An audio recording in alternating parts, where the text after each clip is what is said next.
Hello guys, let's get started. Title: The Collapse of the Belgian Government. Is it really that big of a deal? Hey Americans.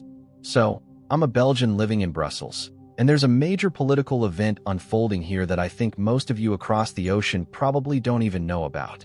It's been all over the local news, but as I chat with my American friends, most haven't heard a peep about it.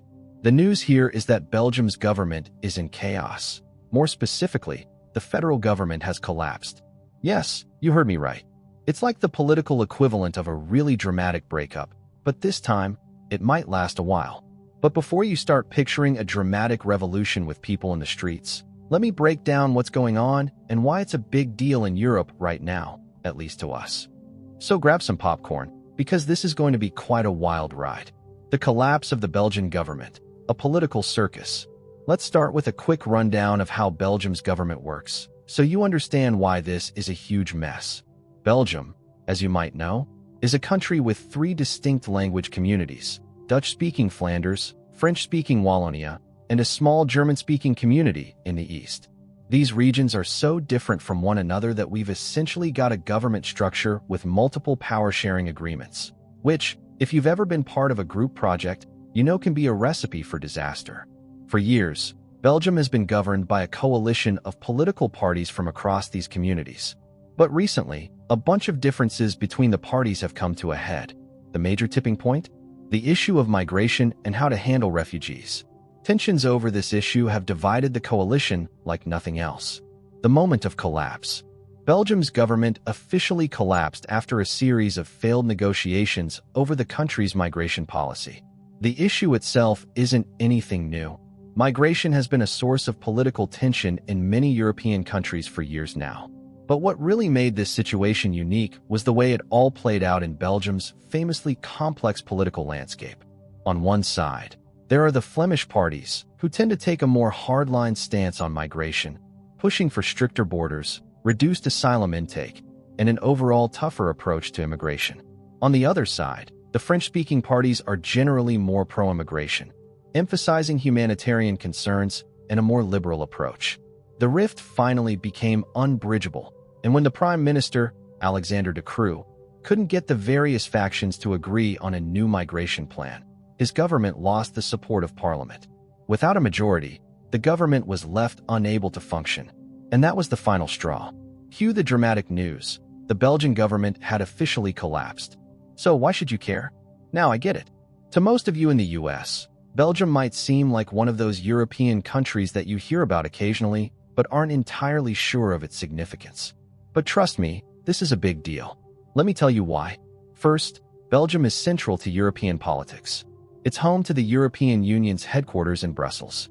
If the government here can't function properly, it creates instability not just in Belgium, but across Europe as a whole.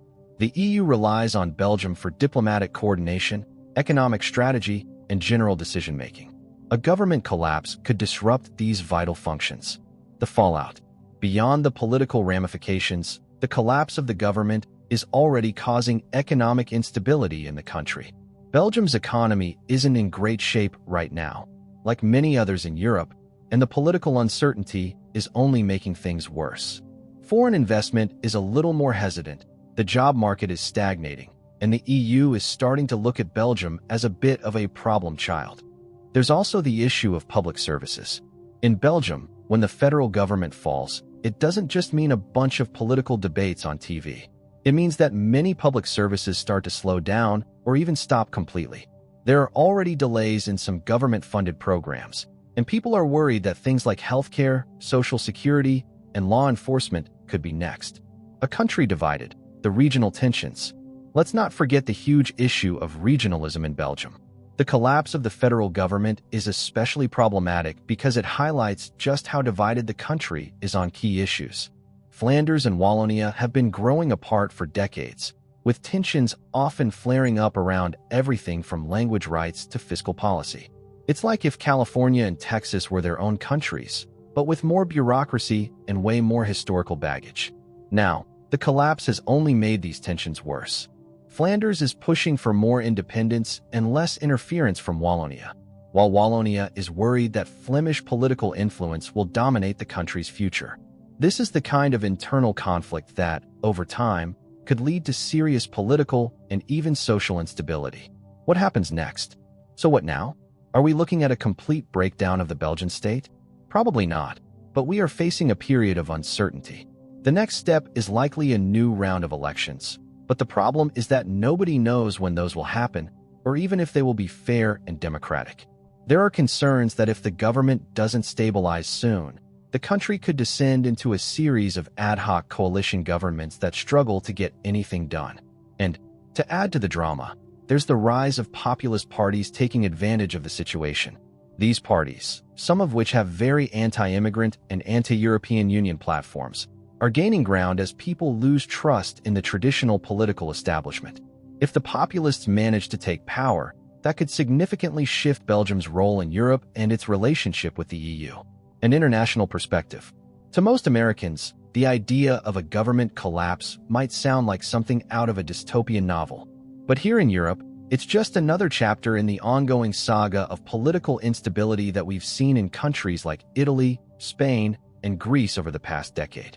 The difference, however, is that Belgium is home to the EU's most important institutions. If we're not careful, the whole EU could start to feel the effects of this political breakdown. And what about the rest of Europe? While Belgium is trying to sort out its own mess, countries like France, Germany, and the Netherlands are watching closely. They've had their own political struggles with migration and integration, and the Belgian collapse is making them reconsider how fragile the European Union really is. If we can't get our act together here, what does that say about the future of the EU? The bottom line. To sum it all up, while most Americans may not have heard about the collapse of the Belgian government, it's kind of a big deal over here. The stakes are high, not just for Belgium, but for the whole of Europe. We're facing some serious political fragmentation, regional tensions, and the rise of populism that could change the way Europe works for years to come. It's a bit like watching a slow-motion car crash, and we're all wondering when and where it's going to stop. So, yeah, that's the big news over here, and it's something that could affect not only Belgium but the entire EU in the long run. It might not make the headlines in the US right now, but believe me, it's something you'll want to keep an eye on. Europe is changing, and things could get very interesting in the next few months. Stay tuned, folks. Edit 1. Wow, I didn't expect this much attention.